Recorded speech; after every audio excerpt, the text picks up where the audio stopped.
Good morning, this is Kyle Sharp calling from Dallas, Texas. Figured I'd use this beautiful morning to accept Matt Hickey's generous challenge to become Gen 4 certified. So, in talking about Generation 4 architecture of the all-flash array, what we're really alluding to is the radical differentiation of all other iterations of all-flash technology that has really come before its time.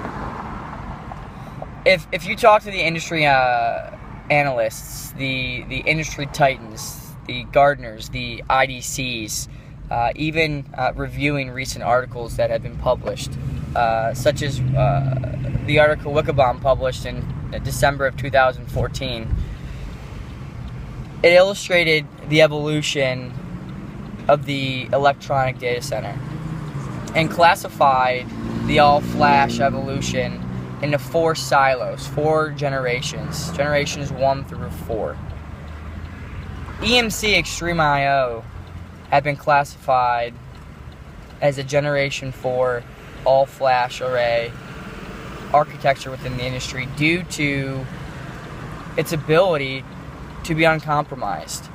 It introduced the idea of true scale-out technology. It shared memory of metadata and the inline global services that were always on. You couldn't turn them off. Uncompromised. Data deduplication, data compression, snapshots, XDP, data protection. And this really introduced the ability to not only continue to address workload performance and meet application requirement standards, but the consolidation of the data center was made possible. It enabled the idea to take the generation of the data center to the next level, the electronic data center. Now, for us to fully understand the caliber here, for us to really digest what is being introduced today, I want to take us back through generations 1 through 3 of the all-flash array. Generation 1, I'll take us back to the early 2000s.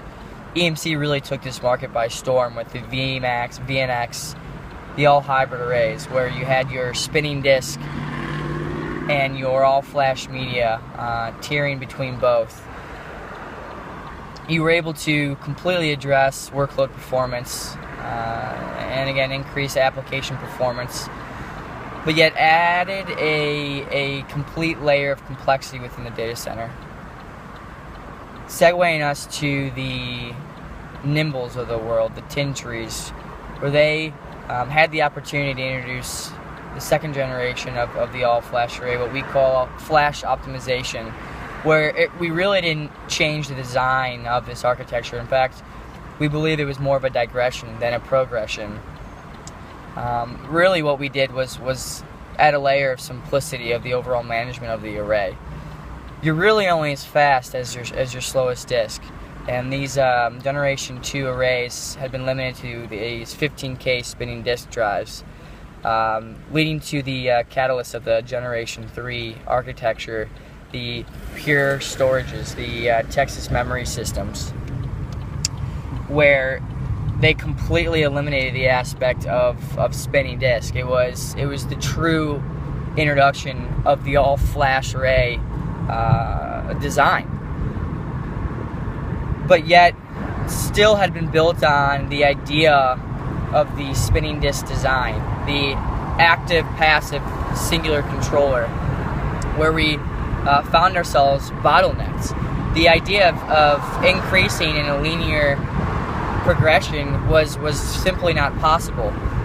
The idea to increase performance while address data services completely in line all the time was compromisable. It was one or the other. If you wanted to fully address and completely dedupe, compress the data while taking full snapshots all the time, you're going to take an impact on the overall performance of the array within the data center. But yet, if you wanted to increase performance, you would take an impact on the inline data services.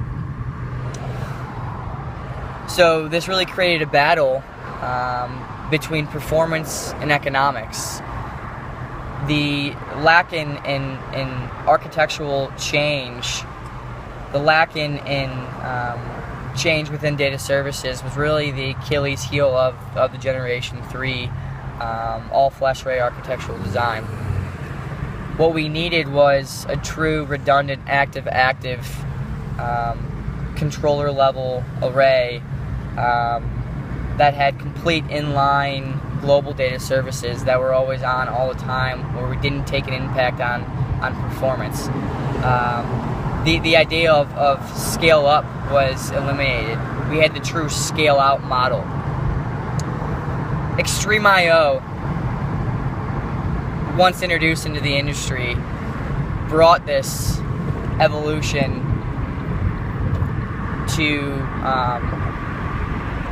be true. It made the impossible possible. It made the idea of the true electronic data center, the true model of scale out, consolidation, shared memory, possible.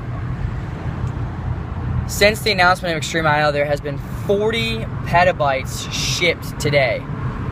So we're seeing this adoption of the evolution within the industry, and truly I'm excited to see where it takes us. Again, this is Kyle Sharp calling from Dallas, Texas. I certainly appreciate Matt Hickey's challenge to get Gen 4 certified. I am now genned up from the feet up. Matt Hickey, I certainly look forward to the year to come. Thank you.